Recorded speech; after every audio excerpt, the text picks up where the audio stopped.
Hola chicos, buenos días, ¿cómo están? ¿Me escuchan bien? ¿Sí se me escucha?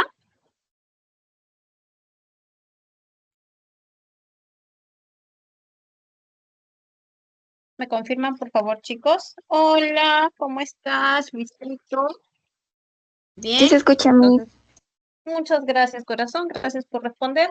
Entonces, vamos a comenzar con nuestra clase y ya esta es nuestra última semana. Entonces, lo que vamos a hacer es un repaso, bien, sobre los temas que hemos trabajado, que involucran desde la semana, bien. Ahora, ¿cómo vamos a trabajar? Mira, te comento. Vamos a trabajar un poco de teoría relacionado con preguntas que tenemos. Bien, entonces resolvemos preguntas, recordamos la teoría y de esa forma, esa va a ser la metodología que vamos a emplear en esta clase. ¿Ya? Entonces me dan un minuto para compartir nuestro material.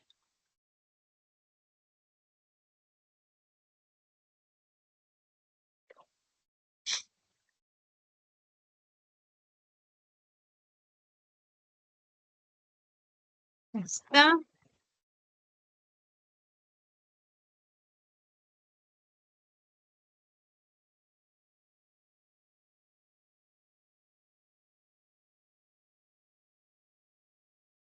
Muy bien.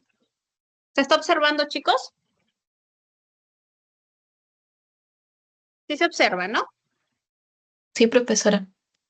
Muy bien. Vamos a desarrollar la pregunta número 1, que está relacionada con el tema de funciones del lenguaje. Primero desarrollan la pregunta y luego recordamos la teoría y hacemos el desarrollo juntos, ¿ya? Para que corroboren su respuesta. ¿Ok? A ver, comenzamos. Tienes un par de minutitos para que la analices.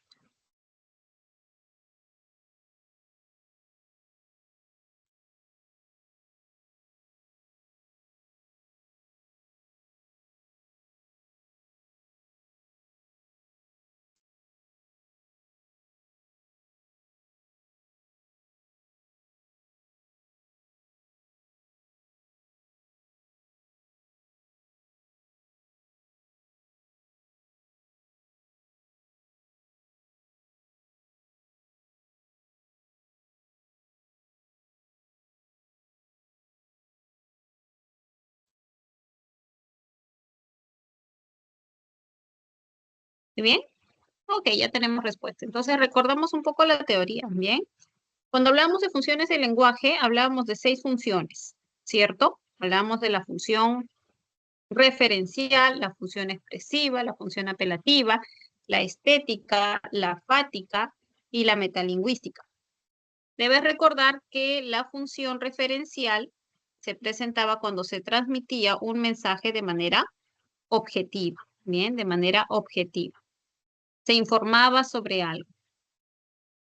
Y el elemento que destacaba iba a ser el referente, ¿no? Incluso por eso recibía esa denominación. La función expresiva, llamada también emotiva, era aquella en la que el emisor expresaba sus sentimientos, sus ideas, su forma de pensar, ¿no? Era subjetiva y es lo opuesto a la función referencial. Entonces, en esta función destacaba, obviamente, el emisor. Luego tenías la función apelativa, denominada también conativa, y aquí lo que se busca es que el receptor realice alguna acción. ¿Y de qué manera podríamos lograr algo en ese receptor? ¿Recuerdas? Por medio de una pregunta, de una orden o de un pedido. El elemento que va a destacar va a ser el receptor. Bien. En la función estética o poética, lo que se quiere es presentar un mensaje que sea bello, que llame la atención, que sea estético, ¿no? Lo que va a destacar aquí es el mensaje. Luego tenías la función fática o de contacto. Bien, en esta función lo que se busca es, primero, puede ser verificar el canal, bien, con la intención de asegurar el acto comunicativo. O también se podía presentar cuando iniciabas un acto comunicativo, ¿no? Cuando saludabas a alguien, cuando buscabas comenzar la comunicación. El elemento que destaca aquí es el canal. Finalmente, la otra función del lenguaje era la función metalingüística, llamada también función metaverbal. Aquí se va a hablar de un código lingüístico. Se va a describir o se va a explicar algo acerca de un código lingüístico. ¿Bien? Ok, con esa información entonces tenemos ataraxia significa imperturbabilidad o serenidad. Ya, entonces te está describiendo una palabra. Esta va a ser una función metalingüística. Luego, no llegaremos a tiempo a la estación del tren. Entonces, en este caso, observa que hay uso de signos de exclamación. Entonces, se está expresando algo emotivo, ¿no? Hay algún tipo de sentimiento o emoción. Entonces, función expresiva o emotiva. Luis, ¿cuáles son los medios de pago en el Perú? Esta es una pregunta y como pregunta se busca lograr algo en el receptor. ¿Bien? Entonces ya sabes que esa es apelativa o conativa. Solo quiero, por riqueza, la belleza sin igual. Este es un verso. Entonces, como verso, lo que va a predominar es la función estética. Y en la última, Ana, la capital de la República Checa es Praga, te está informando algo. Te está informando algo. Bien. Entonces, tu respuesta ya aparecía en barquito.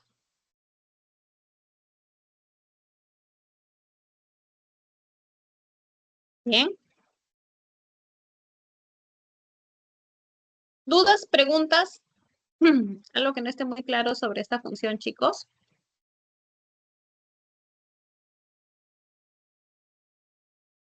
Todo claro, Miss. Ok. Vamos con la siguiente preguntita, que está relacionada con los préstamos lingüísticos. A ver.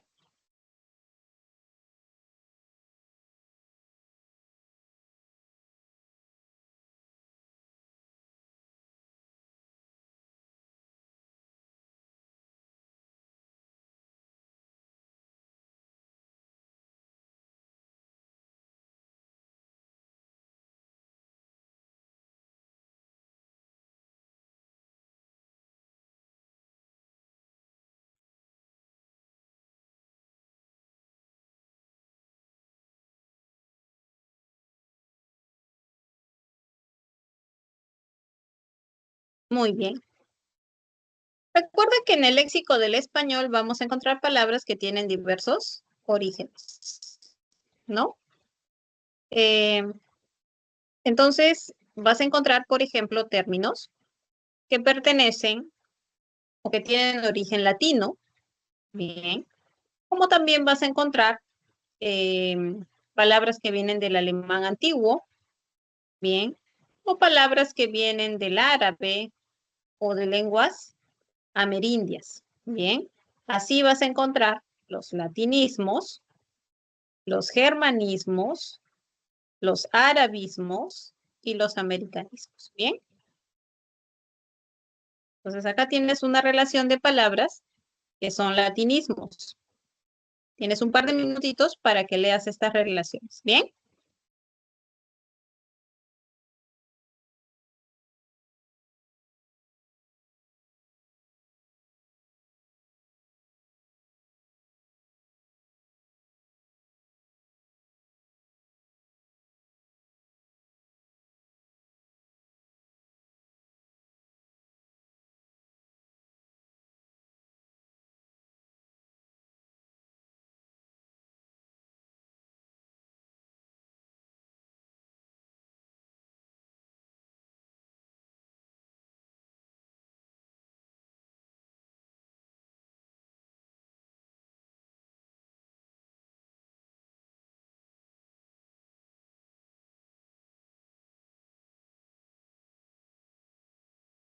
Bien. Entonces, con esa relación se podía resolver aquí el ejercicio, ¿no? La palabra espía se considera como un germanismo, ¿bien? Es de origen germano. La palabra alforja es de origen árabe, por lo tanto es un arabismo. Sacerdote proviene del latín, es un latinismo, y alhajas también proviene del árabe. Entonces, efectivamente, tu respuesta correcta parecía en casita. Siguiente pregunta. La siguiente pregunta es sobre fonología. A ver. Analízala, por favor.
¿Listo, chicos?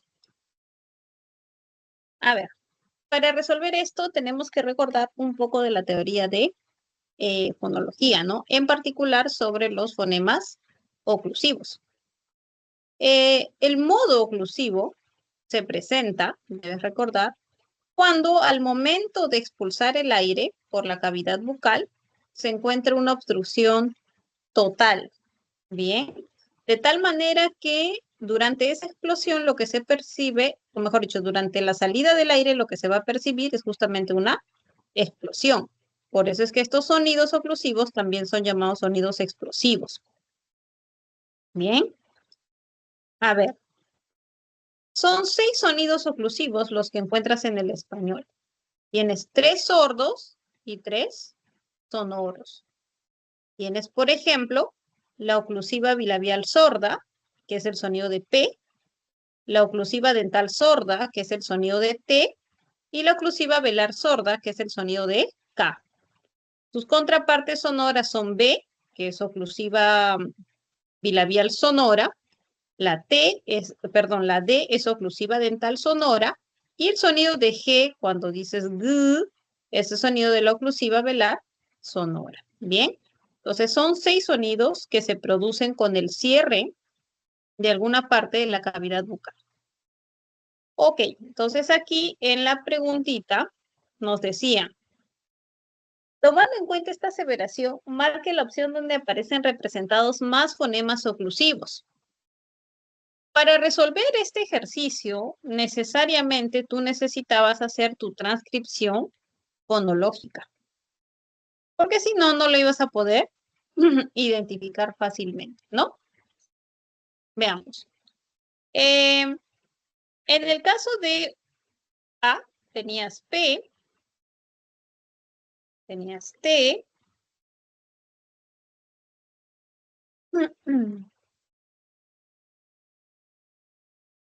tenías D, tenías el sonido de C que suena como K, tenías P y nada más. En barquito tenías V que representa el sonido del bilabial, tenías B. No voy a considerar este sonido de la G porque aquí el sonido es como la fricativa, ¿verdad? ¿No? Es como una J, entonces no se considera. Conjunto sí, voy a considerar esta C. Tienes T,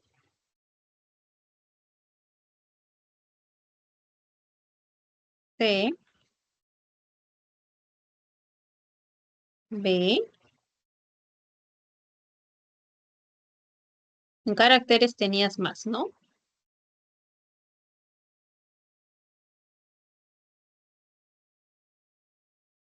Y también tenías la T. Ok. El cacao.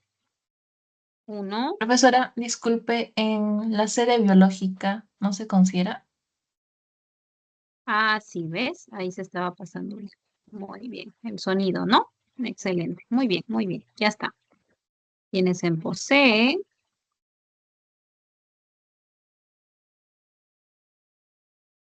Y tienes en grasas. En hidratos. Tienes D. Tienes T. Revisen ya, chicos. Revisen. Tienes D. En carbono tienes C. B también.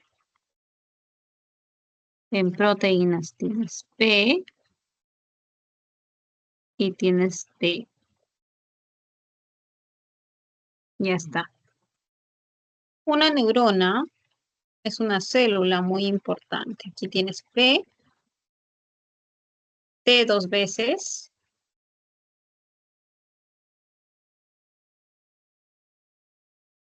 En DEL tienes D. En el sistema tienes T. En nervioso tenías B. Ya está. Revisa, por favor. Tienes potasio. Tienes T.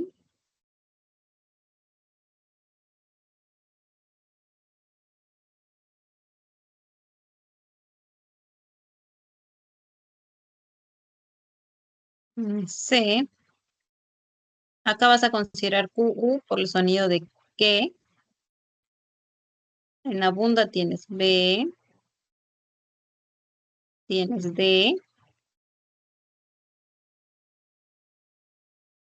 En naturaleza tienes T. Y ya está. Entonces, efectivamente, tu respuesta correcta parecía en casita. Muy bien, chicos. ¿Dudas, preguntas que hayan quedado?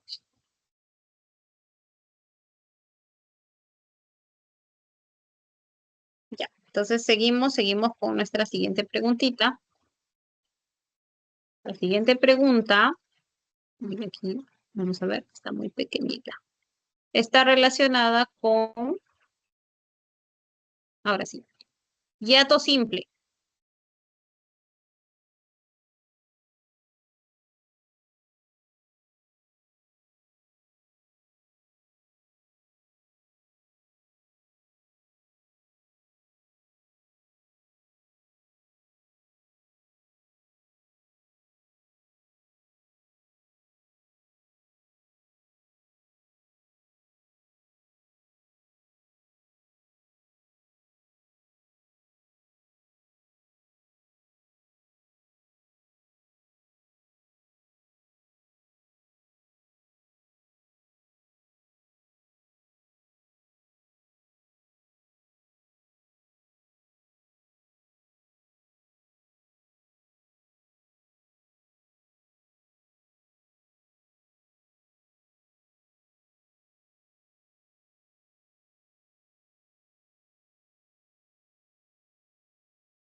Muy bien.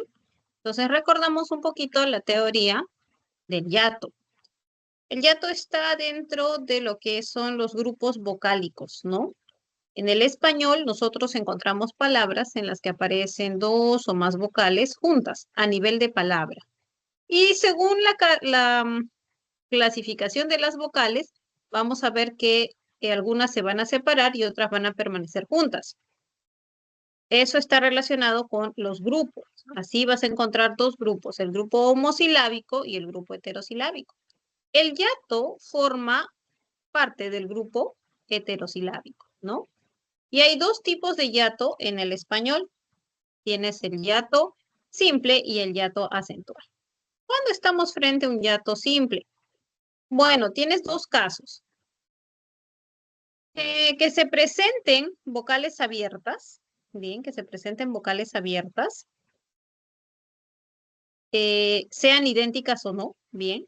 Cada una tiene que formar su propia sílaba, porque recuerda que acústicamente las vocales abiertas son consideradas como vocales fuertes. Entonces, por ende, cada una tiene que formar su propia sílaba. Y también el caso de las vocales cerradas, que sean idénticas, lo que solamente te va a dar dos posibilidades. I, u. Bien. Tienes, por ejemplo, las palabras aéreo, vocales abiertas, se tienen que separar. Lor, vocales abiertas idénticas, también se separan. Ahorro, también. Y en el caso de antiimperialista, tienes dos vocales cerradas, que es la I idéntica, y dumbiro también, ¿no? La U es idéntica. Entonces tienen que separarse. Luego tienes tu hiato acentual. ¿Cuál es la forma del hiato acentual? Tienes vocal abierta con vocal cerrada, bien, vocal abierta con vocal cerrada, pero la cerrada es la que lleva el acento, ¿recuerdas? Entonces, al recibir el acento, la vocal cerrada se hace tan fuerte como la abierta. Tiene que formar su propia sílaba. Ya está.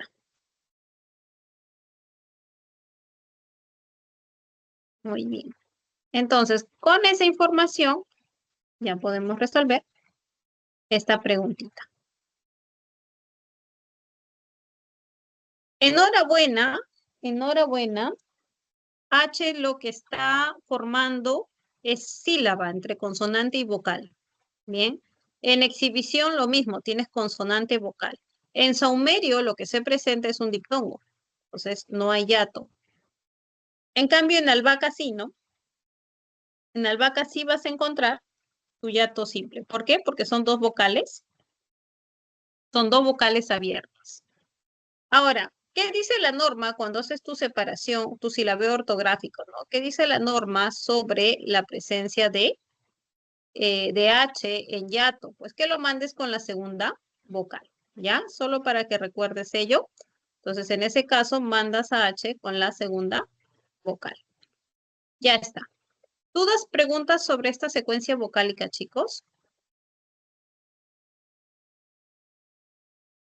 Todo claro, Miss. Muy bien.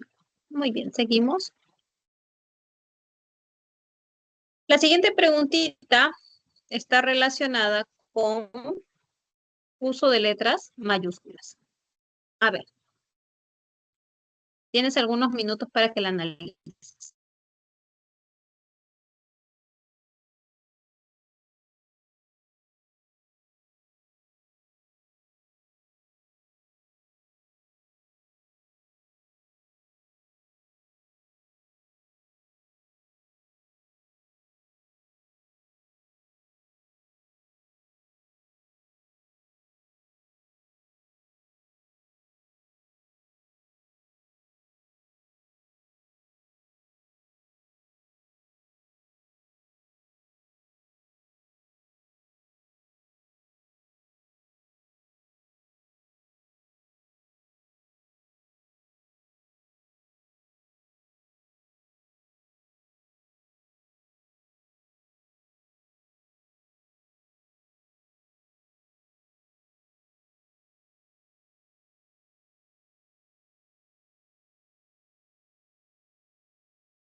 ¿Listo? Veamos. Recordamos algunas normas sobre el uso de las letras mayúsculas. Bien.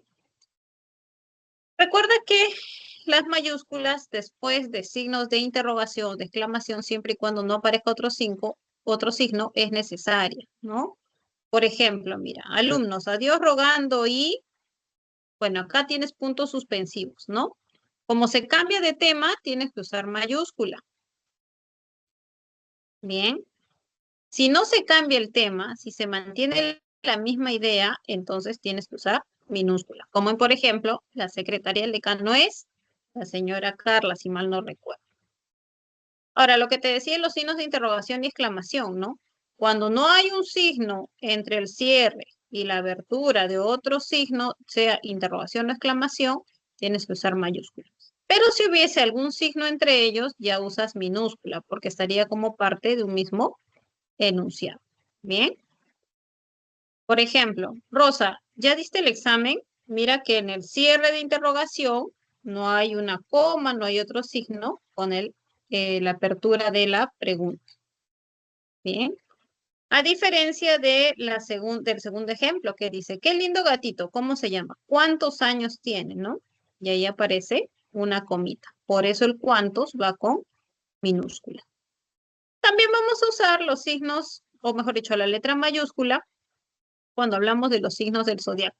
Propiamente del signo. Bien, cuando se habla propiamente del signo. Cuando te diga el signo de o el signo tal, ahí usas tu mayúscula. Acontecimientos históricos.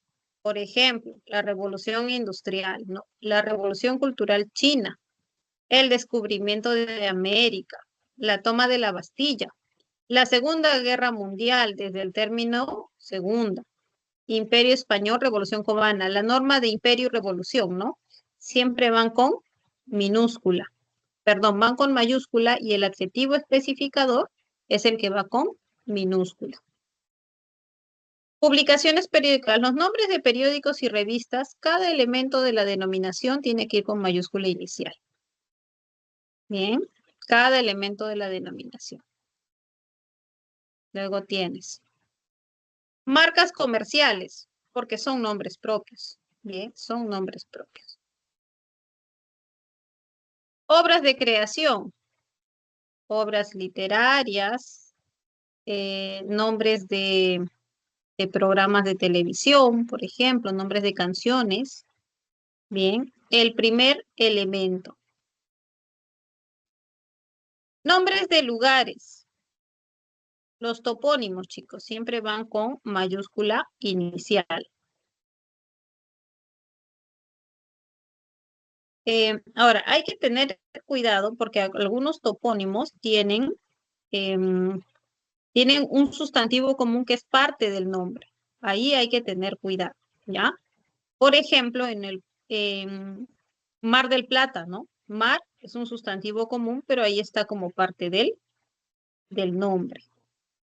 Pero si dices Mar Muerto, en ese caso no se aplica. Bien. A ver, tienes también, por ejemplo, el puerto de Paita. Ahí puerto no es parte del nombre, pero en Puerto Maldonado sí. Entonces tienes que usar tu mayúscula. También hay nombres que tienen artículos, ¿no? Por ejemplo, la Victoria. Bien, la Victoria, la es parte del nombre, entonces tiene que ir con mayúscula. En el caso de río, por ejemplo, si tú dices río Rímac, río Chillón, río va con minúscula. El nombre propio sí iría con mayúscula.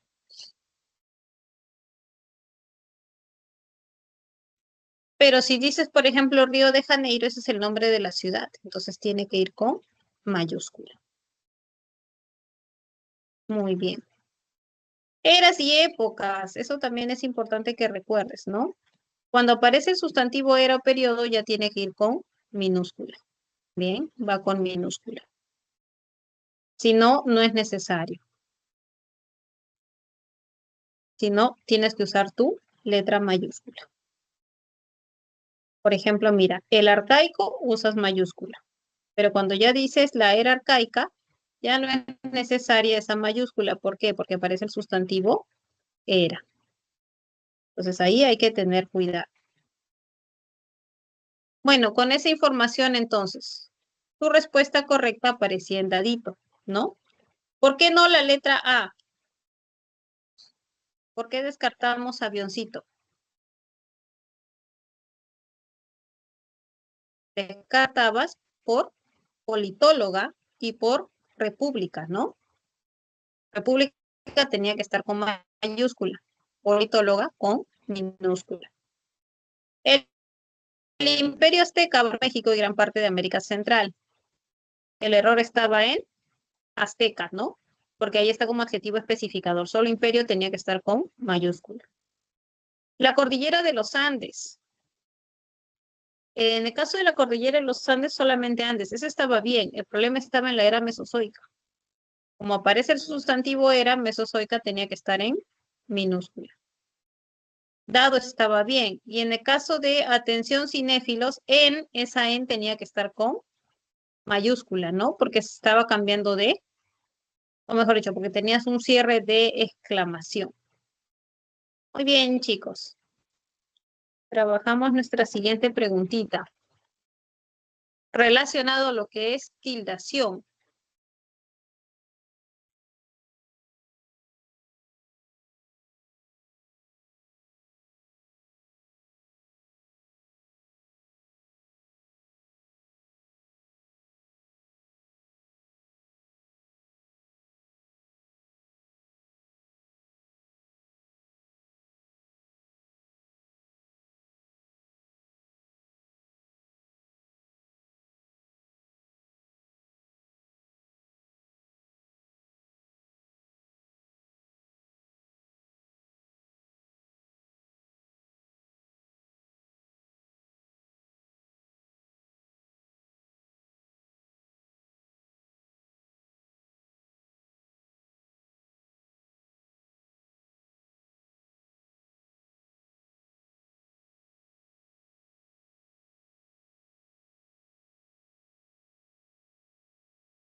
¿Listo? Tema de tildación.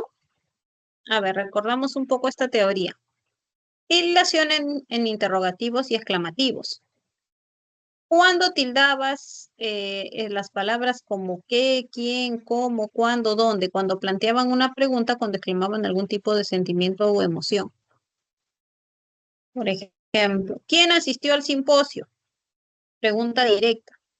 Pero también podías encontrarlo en la forma indirecta. Dime quién asistió al simposio. ¿Cómo reconocías esa forma indirecta?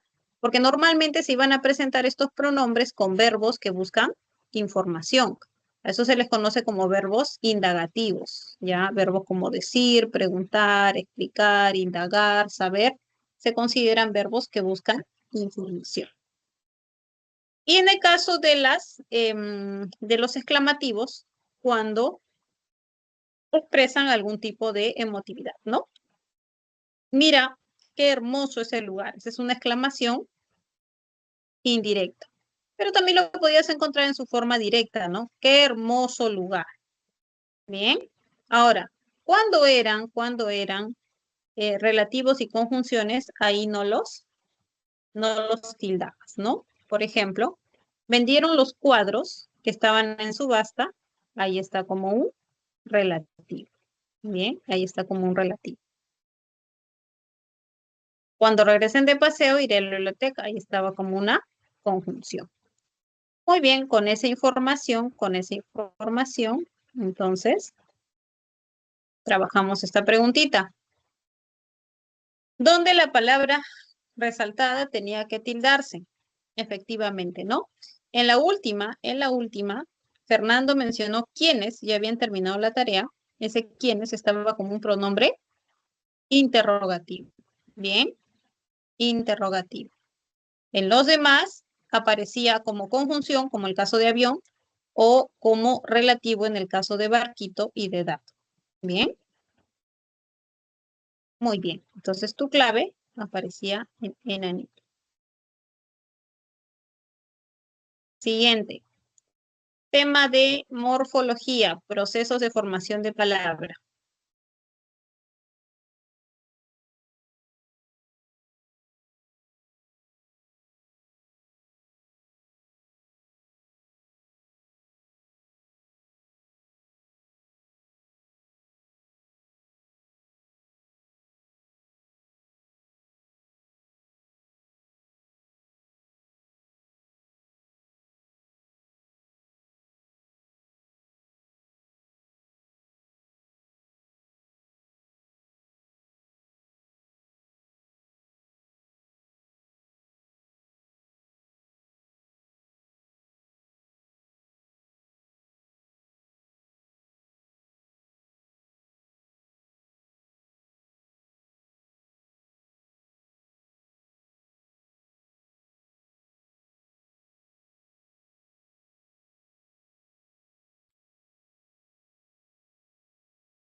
Muy bien. La pregunta estaba relacionada con este proceso de formación de palabra. Bien, proceso de derivación. ¿En qué consiste la derivación? La derivación es un proceso por el cual se le agrega un morfema derivativo a un lexema. Y entonces puedes crear nuevas palabras. Bien. Por ejemplo, tienes la palabra marino. Del lexema mar, mira, se puede derivar a marino, marinero, submarino, submarinista.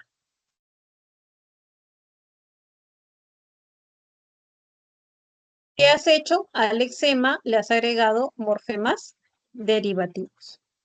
Bien. Por eso te decía, estos nos sirven para crear nuevas palabras. Y como en algún momento te comenté, esto está relacionado con el principio de economía del lenguaje. ¿Por qué economía del lenguaje? Porque en lugar de traer palabras de otras lenguas, empleamos ya los lexemas existentes y tenemos nuevos términos. Bueno, con esa teoría entonces fácilmente identificabas que tu alternativa E efectivamente presentaba todas las palabras derivadas, ¿no? Tenías, por ejemplo, portazo, que deriva de puerta, jardinero, de jardín, templado, de templar, y riqueza, de rico. Bien.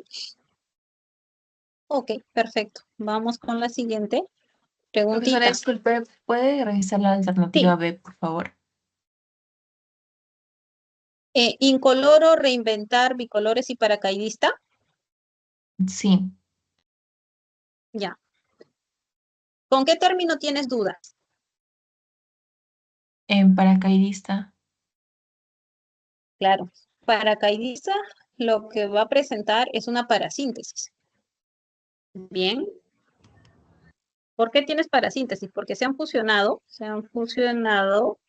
dos lexemas, para y caída, pero caída ha sufrido derivación. Entonces hay composición y hay derivación. Por lo tanto, es una palabra parasintética, ¿bien? Entonces predomina más lo de la parasíntesis que la derivación. Claro, es que hay un caso de parasíntesis, son dos casos, ¿bien? Hay un caso de parasíntesis que, en el que tú le insertas un prefijo y un sufijo, tienen que ser simultáneos para que exista el término. Y el otro caso es donde hay composición y derivación. Profesora, pero si a mí me piden derivación, una palabra parasintética de ese tipo también tiene derivación. Claro, pero como ya hay otro proceso ahí, no solamente hay derivación, hay composición, se denomina parasíntesis. O sea, ya no consideras al término parasintético como derivado, a pesar de que hay derivación. Bien, ¿por qué? Porque se considera dos procesos, la derivación y la composición. Bien, Ok, profesora. Y en el término incoloro, el prefijo ujú. no se considera derivación. Sí, es palabra derivada. Incoloro es derivado, ¿Y cuál estaría mal? pero El solo derivado. paracaidista. Paracaidista Claro, el sería el... problema es paracaidista. No es que está mal, ¿no? Es que como te piden que todas sean derivadas, entonces ahí paracaidista no cumple. Listo, profesora. Gracias. Muy bien, ok, listo, seguimos. Entonces, muy bien, muy bien. Vamos a la siguiente preguntita, que es tema de semántica, ¿bien? Tema de semántica. A ver, analizamos, analizamos. Ahí está, ahí está.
Muy bien.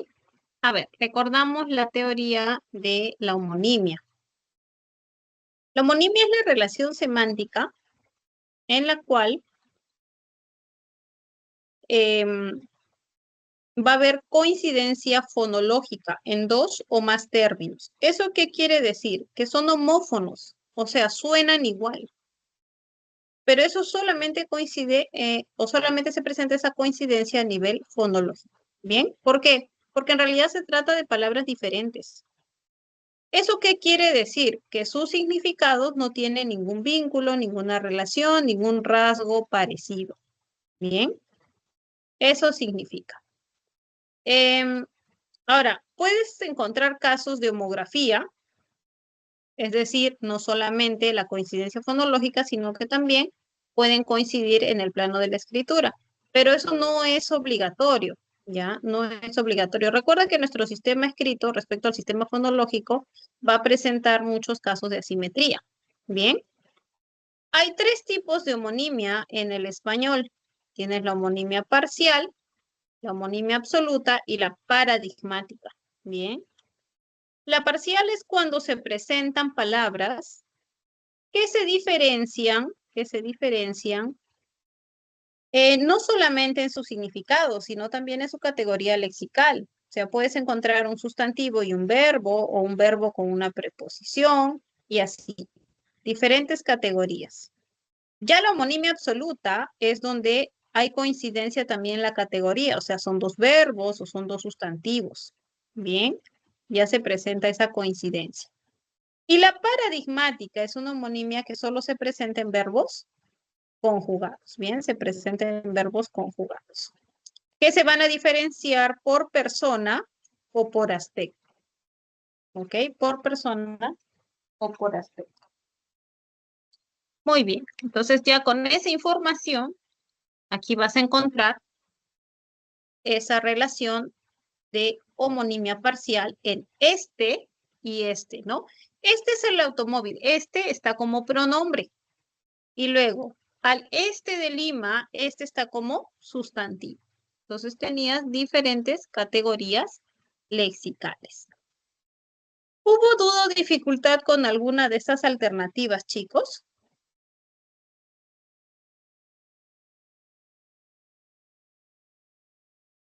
¿Algo Todo que no haya claro, Miss. quedado claro?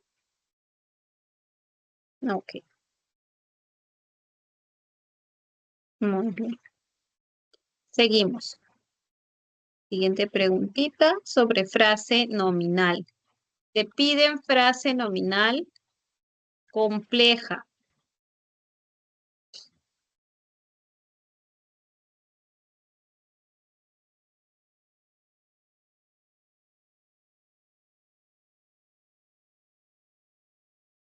Analízala, por favor.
Muy bien.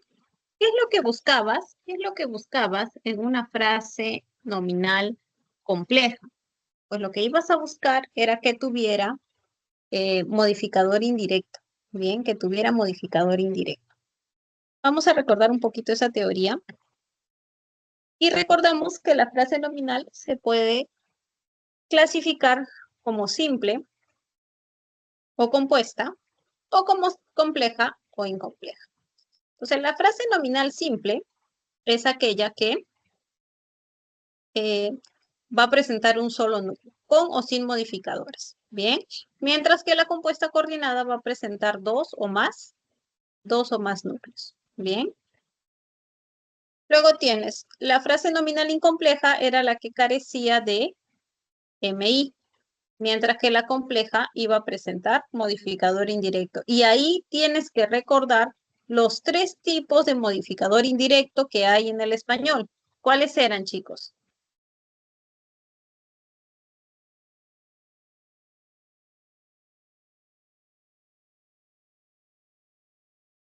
La frase preposicional, la preposición adjetiva y el vocativo.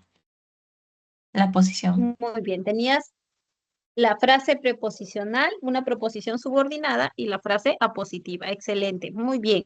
Entonces, cuando encontrabas ese modificador indirecto, tu frase nominal iba a ser compleja. Veamos. En 9 tenías. En la noche nos reuniremos en aquel café. Tenías tres frases nominales. La noche, nos y aquel café. Pero esas tres frases nominales eran incomplejas porque no tenían MI. Mi compañera de clase organizó un certamen. Tenías mi compañera de clase, un certamen. En mi compañera de clase sí se observa la presencia de un MI, ¿no? Que es la frase preposicional de clase. Bien. Luego, son muy expertos el guitarrista y el intérprete. Bueno, aquí tenías la frase nominal compuesta, el guitarrista y el intérprete. José Carlos, el amigo de la familia, es abogado. José Carlos, el amigo de la familia, es una sola frase nominal y abogado era otra. Pero en esta primera frase nominal sí se encontraba la frase apositiva, que funciona como MI. Entonces, también le vas a considerar como compleja. Ya está, tenías 2 y 4. Excelente, chicos. Buen trabajo, buen trabajo. Seguimos. Siguiente pregunta. Pregunta sobre determinantes.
Muy bien.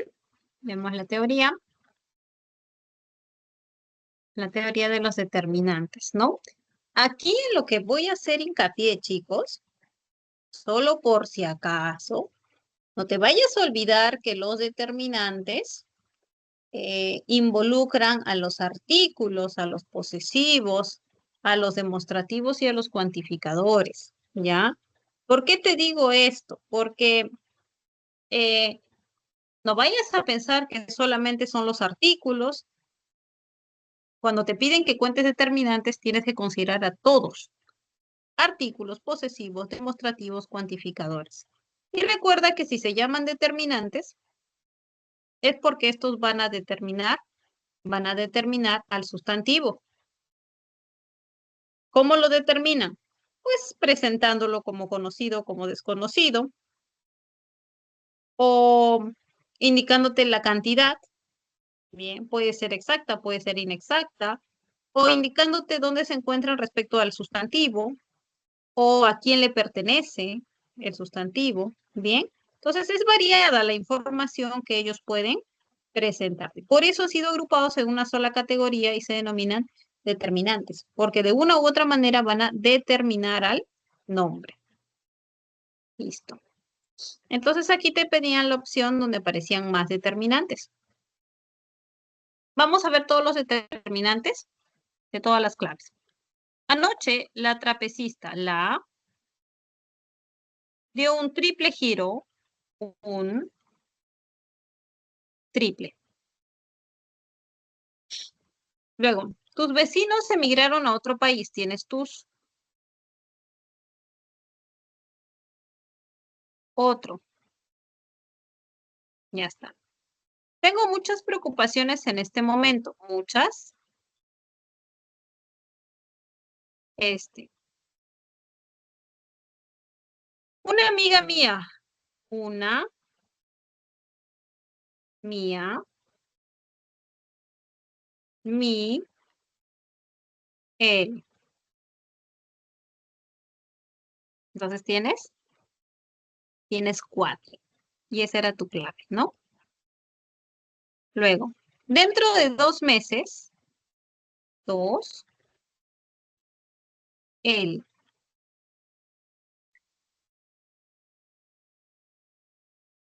Algo que también te voy a comentar es que recuerda que para que sea determinante, tiene que presentarse con un sustantivo, ¿ya? Siempre. Porque hay palabritas que coinciden con los pronombres, son las mismas palabras. ¿De qué depende estrictamente ser un pronombre un determinante? De la presencia del sustantivo. Entonces, para que sea determinante, tiene que estar ahí acompañando su sustantivo.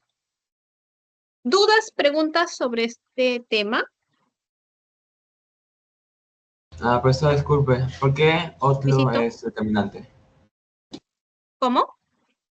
¿Por qué otro es determinante? Ah, es un determinante cuantificador indefinido, porque a pesar de que su significado o sea, nosotros podríamos comprender que es algo definido, pero como no precisa, entonces se considera como un indefinido. ¿Bien? Eso vas a memorizarlo. ¿Bien? Sí, profesora, gracias. Ya, seguimos. Tema de frase verbal. A ver.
Muy bien, veamos.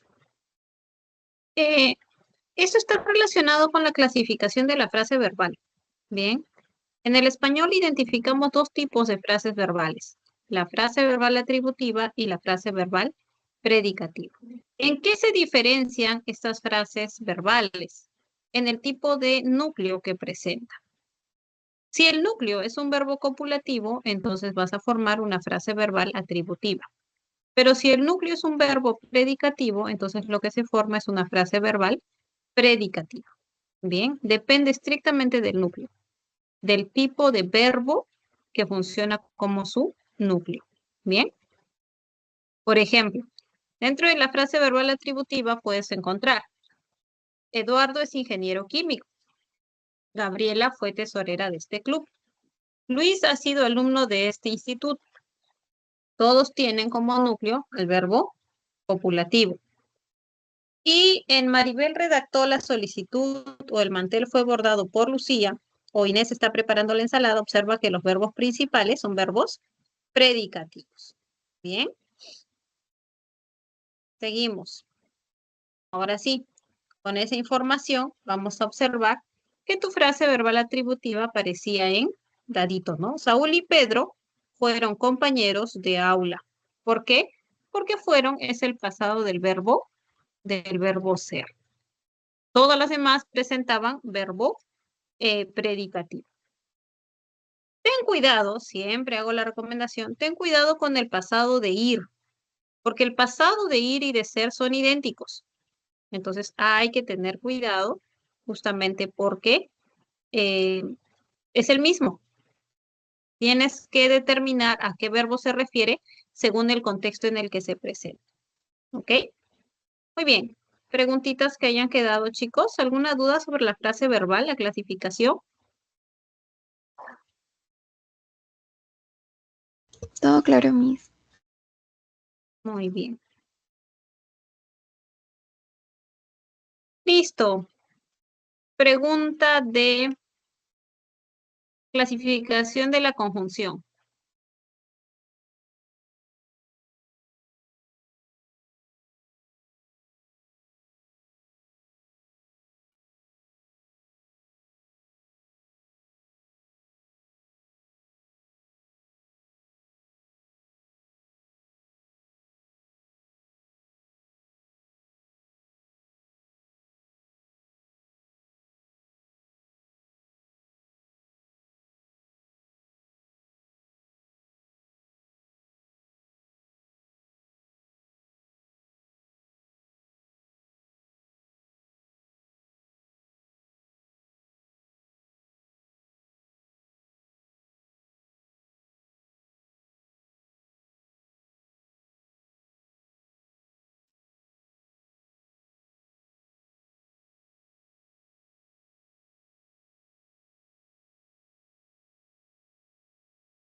Muy bien.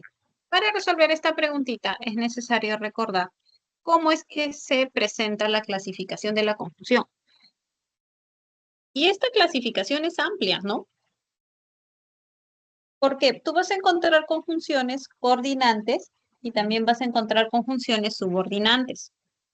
Dentro de las coordinantes, que son las que enlazan elementos de un mismo nivel sintáctico y semántico, vas a encontrar a las copulativas, las disyuntivas, las adversativas, las distributivas y las explicativas y las ilativas. Y dentro de las subordinantes vas a encontrar a las condicionales, a las causales, a las concesivas, a las completivas, de finalidad, comparativas, consecutivas y modales. Bien. Recordemos un poquito cuando usábamos las copulativas. Las copulativas las usábamos cuando queríamos sumar información, ¿no? Agregar información. Ahí usábamos las copulativas. Sumaba ideas. Bien, sumaba ideas. Las disyuntivas las usábamos para dar la idea de opción o elección. Bien.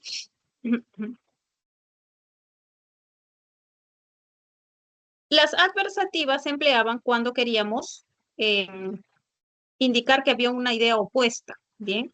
Porque estas se usan para señalar oposición, contrariedad. Bien. Las distributivas las usábamos para marcar o hablar de una alternancia. Bien, marcaban o hablaban de una alternancia entre dos o más acciones. Las explicativas lo que hacían era introducir una explicación o una aclaración. Y las ilativas lo que señalaban era una consecuencia.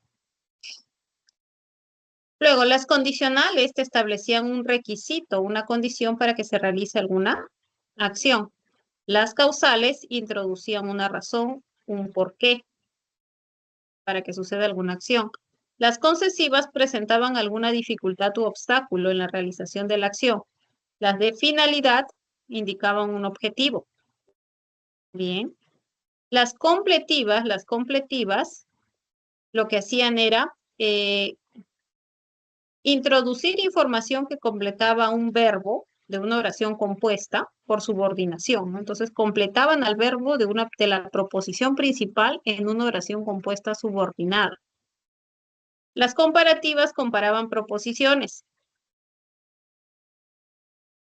Las consecutivas, bueno, solamente había una consecutiva que introducía una consecuencia y la única que ibas a considerar era el qué. Y la modal te decía la forma o manera cómo se realizaba la acción. Bien, entonces ahí tenías tus conjunciones subordinadas. Ellos pensaron que debían terminar el ensayo. En este caso lo que encontrabas pensaron que era una completiva. Bien, esta era completiva. Como no llegues a tiempo, perderás la clase. Como no llegues a tiempo, establece una condición. Ya que estaba tan triste, María decidió ayudarla, ya que te indica una causa. Se sintieron tan felices que gritaron. Ese tan que se consideraba como una consecutiva. Muy bien, tu respuesta correcta aparecía en dadito.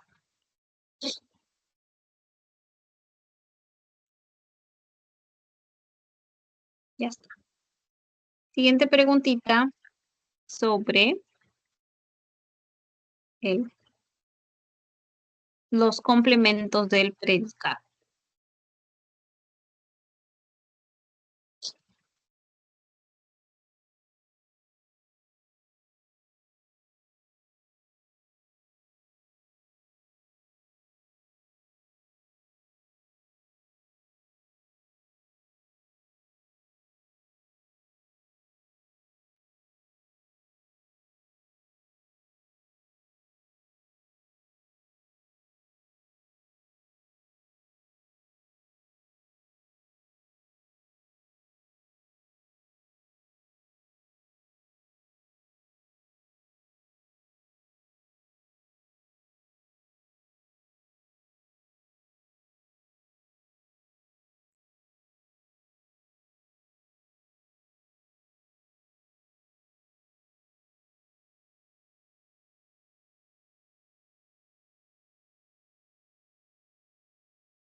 Muy bien, veamos.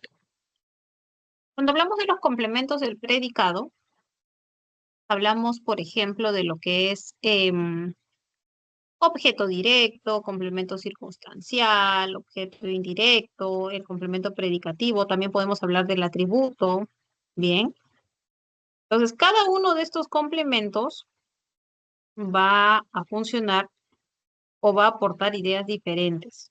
Por ejemplo, el complemento atributo siempre se presenta con un verbo copulativo y es aquel que va a presentar una característica o va a presentar identidad con el sujeto, ¿no? Por eso se llama atributo, porque atribuye información. Por otro lado, el complemento predicativo es aquel que va a hablarte del sujeto o del objeto directo y siempre se va a presentar con verbo predicativo. Por eso recibe esa denominación. El objeto directo, por otro lado, es el complemento que aparece con verbo transitivo y siempre eh, va a complementar semánticamente a este verbo. Es obligatorio, bien, es obligatorio. Siempre debe presentarse con este tipo de verbos. ¿Por qué? Porque semánticamente lo complementa. Es el elemento que recibe o se ve afectado directamente por la acción. El objeto indirecto se define como el destino de la acción. Es hacia quién está dirigida la acción. Los complementos circunstanciales, por otro lado, reciben esa denominación porque lo que hacen es indicarte o hablarte de las circunstancias del verbo. Te dicen dónde ocurrió, cómo ocurrió, cuándo ocurrió. Muy bien. Entonces veamos. Debes cortar la carne con un cuchillo afilado. Debes cortarla. Entonces aquí lo que tienes es que la carne está funcionando como un objeto directo. La magnífica actriz es elogiada por el público. Por el público es el responsable de la acción, pero esta es una oración pasiva. Entonces la consideras como un complemento agente. La candidata es admirada por su gran belleza. Por su gran belleza es la causa de la acción. Entonces es un circunstancial de causa. Finalmente, nos retuvieron el pasaporte en el aeropuerto a nosotros. Bien, a nosotros nos retuvieron el pasaporte. Entonces ese es tu objeto indirecto. Tu respuesta aparecía muy bien en enanito. Chicos, ¿alguna duda, alguna pregunta sobre uno de estos complementos? ¿Vamos bien? Todo claro, profesora.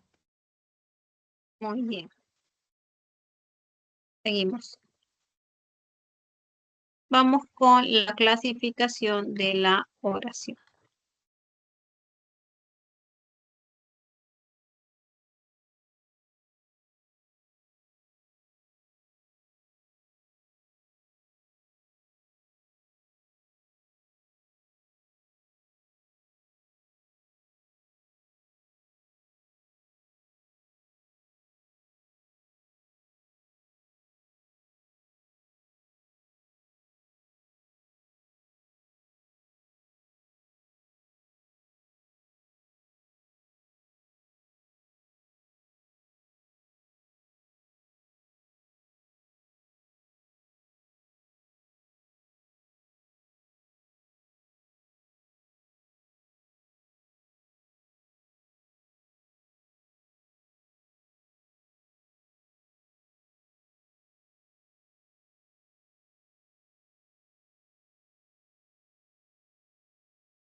Muy bien. Te pedían oración de predicado nominal. Cuando se clasifican las oraciones, según la naturaleza del predicado, tú voy a encontrar oraciones de predicado nominal y las de predicado verbal. ¿Cuál es la diferencia? La diferencia es el tipo de verbo que presentan. Cuando hay verbo copulativo, estás con una oración de predicado nominal. Y cuando hay verbo predicativo, es una oración de predicado verbal. Bien. Y eso también nos lleva a recordar o cómo lo vinculamos con la frase verbal, ¿no? Cuando hay frase verbal atributiva, el predicado se considera como nominal. Y cuando es frase verbal predicativa, lo vas a considerar como predicado verbal.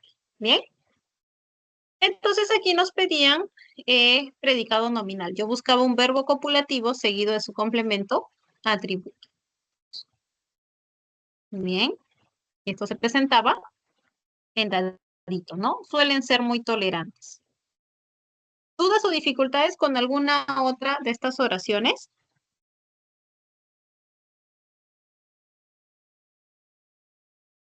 No, Miss, todo claro. Muy bien, seguimos entonces. Trabajamos tema de oración compuesta por subordinación sustantiva.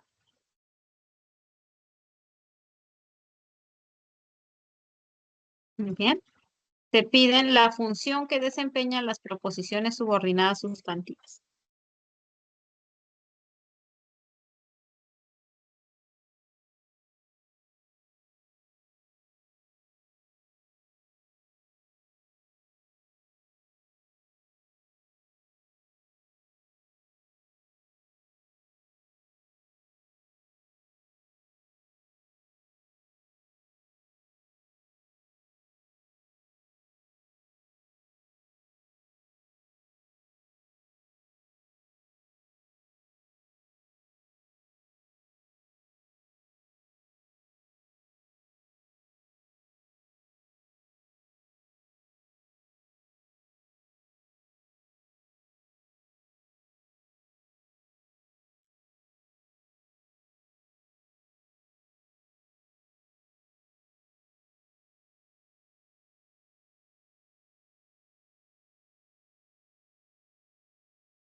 Muy bien, ya tenemos respuestas. A ver, recordamos estas funciones. Tenías función de sujeto, que era cuando la proposición subordinada sustantiva funcionaba como el tema. Tenías de atributo, cuando aparecía complementando un verbo copulativo.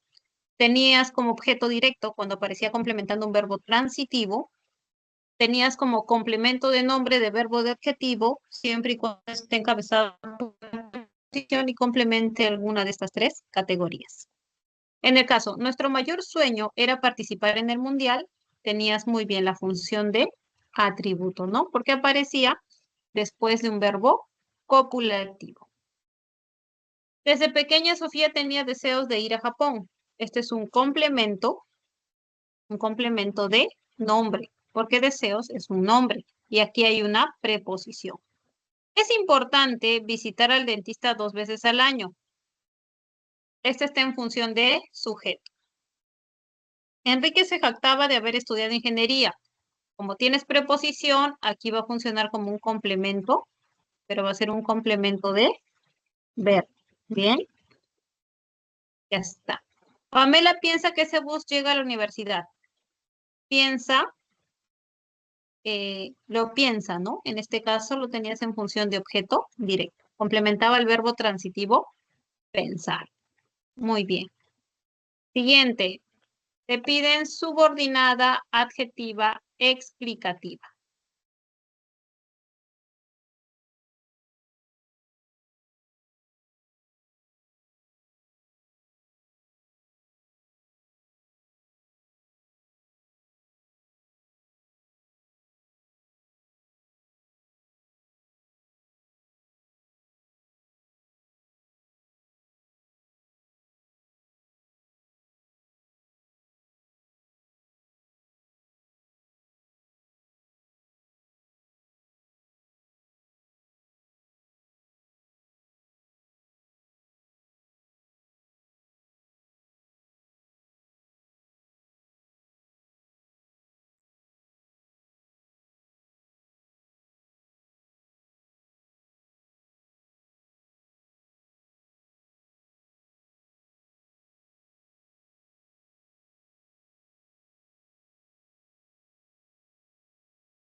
¿Listo?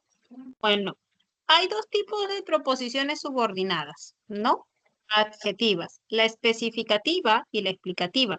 ¿Cuál era la diferencia entre ambas? En primer lugar, la especificativa restringía el sustantivo, lo delimitaba con información que era relevante. Bien. A diferencia de la explicativa, que lo que hacía era insertar una explicación, una aclaración, y era una información secundaria, tanto así que tú la podías omitir. Bien, esa es la diferencia entre ambas. Aparte, la explicativa, justamente como era una información secundaria, pues podía presentarse entre comas. Bien, entre comas. Bueno, con esos datos, entonces, efectivamente, tu subordinada adjetiva explicativa se presentaba en Dadito, ¿no? El pueblo, donde Rodrigo nació. Esa era tu subordinada adjetiva explicativa. Muy bien. Entonces tenías en la siguiente pregunta sobre signos de puntuación. A ver.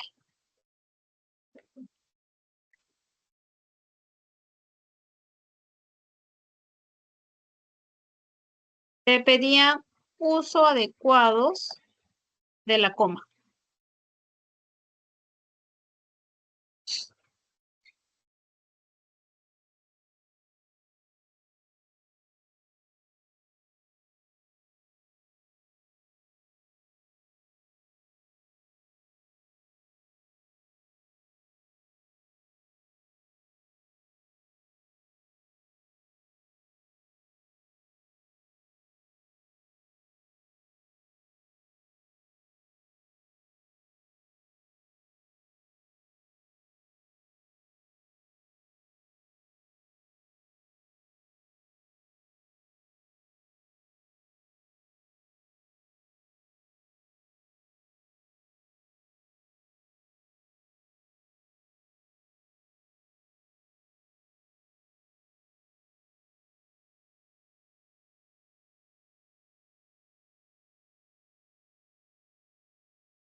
Muy bien, veamos.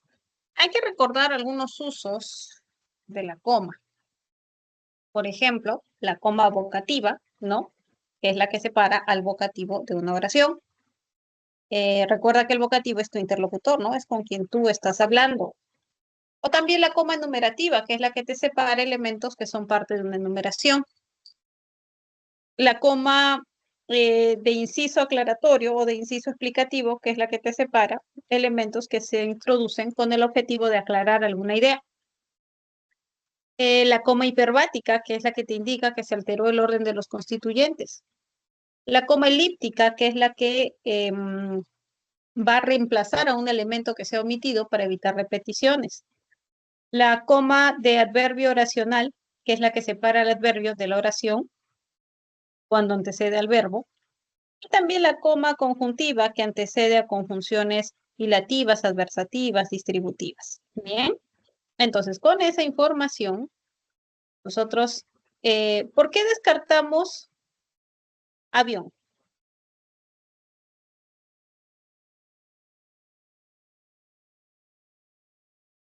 Porque te piden dónde se ha usado adecuadamente. ¿Por qué descartaste avioncito? Porque falta una coma.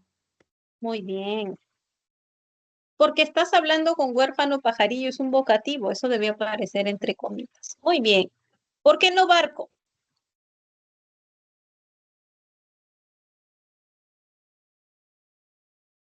Lamentablemente tenía que presentarse entre comas, ¿no? Porque está antecediendo al verbo. ¿Por qué no casita?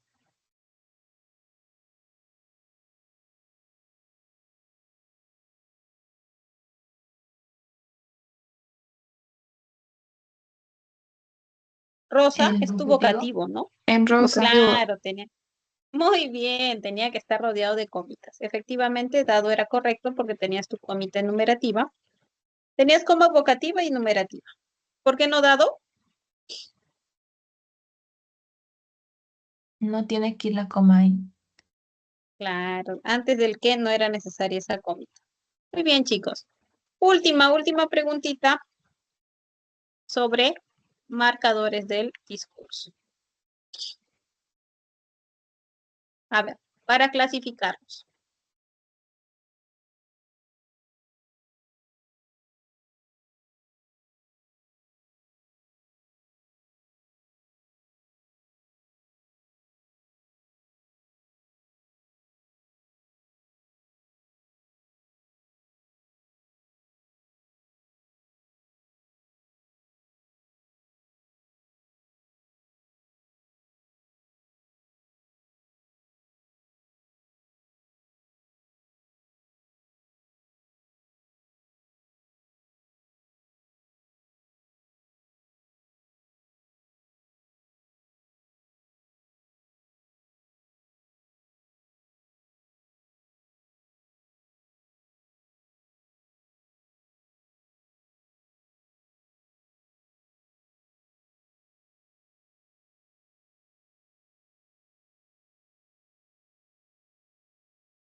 Veamos. A ver, hay diferentes tipos de marcadores del discurso, ¿no? Diferentes conectores. Tienes los aditivos, que son los que te suman ideas. ¿Recuerdas? Ahí encontrabas y, además, encima. Debes recordar que estos marcadores del discurso pueden ser adverbios o conjunciones. Tienes también los contrastivos o los contraargumentativos, que son los que te hablan de oposición. Pero, en cambio, sin embargo, ahora bien, contrariamente, de todos modos, etc. De base causal, ¿no? O sea, los causativos, los que te introducen una causa, una razón, los consecutivos, que son los que te insertan una consecuencia, los condicionales, que son aquellos que establecen una condición, los finales, que son los que te introducen una finalidad, los temporales, que te dicen el momento, ¿no? El momento de la acción, como cuándo, de pronto, en ese momento, entonces, luego. Los espaciales, que son los que te dicen la ubicación, también son llamados locativos. Tienes los iniciadores, los que te ayudan a comenzar un enunciado, un texto. Los distribuidores, que son los que te marcan alternancia. Los ordenadores, ¿no? Que te organizan toda la información. En primer lugar, en segundo lugar, finalmente, etcétera. Los de transición, cuando vas a traspasar tema. Los continuativos, para darle una secuencia lógica, bueno, los aditivos que ya mencionamos, los digresivos son aquellos que usamos para insertar una idea que no está muy vinculada semánticamente a lo que estás mencionando.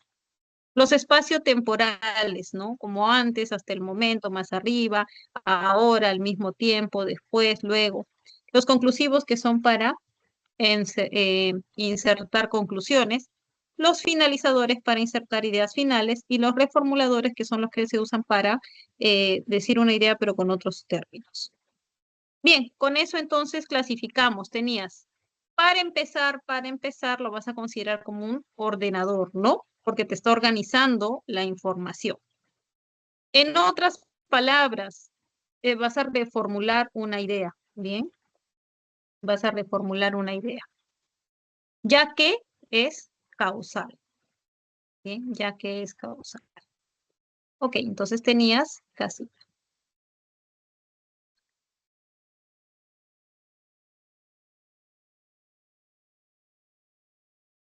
Muy bien, chicos. No sé si ha quedado alguna pregunta, alguna duda. Todo claro, Miss. Todo claro, Miss. Miss, disculpe, Muy de la bien, 16, chicos. Sí. la E es Ujú. adverbial, ¿verdad? 16 la E. Ajá, cuando dice cuando Ana Esta. llegó a la reunión. Ajá. Ya. Claro, es una subordinada adverbial de tiempo.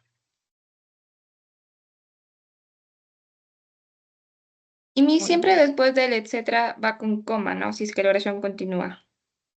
Claro, si es que continúa así. Ya, Miss, gracias. Muy bien. Bien, chicos. Esta es nuestra última clase. Quiero en primer lugar darles las gracias por su asistencia, por haber confiado en el Centro Preuniversitario de la Universidad San Marcos. Em, Les deseo muchos éxitos, deseo que logren sus objetivos a corto y a largo plazo. No se olviden que el aprendizaje es un proceso y como todo proceso siempre toma tiempo. Lo importante es que estén avanzando. Bien. En cuanto al curso de lenguaje, toda la información que les he brindado, que les hemos brindado porque somos un equipo de docentes los que trabajamos, es de bastante utilidad no solamente para tu objetivo inmediato, que es tu examen de admisión, sino también te da una buena base gramatical para tu formación ya profesional y para el momento en que te enfrentes a otro idioma, ¿ya? Tú sabes que todos los profesionales necesitamos pues aprender otros idiomas, ¿no?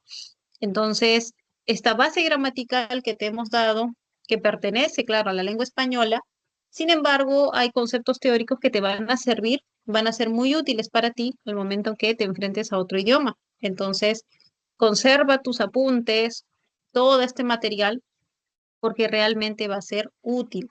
Lo mismo, por ejemplo, el último tema que fue de discurso te va a ser de mucha utilidad para cuando tengas que hacer tus redacciones.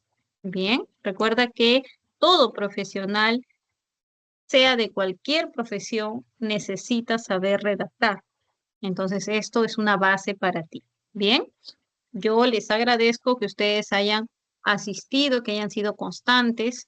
También les agradezco que hayan participado en las clases. Recuerden que la participación, sobre todo en esta modalidad virtual, es de mucha ayuda también para los docentes, ¿no?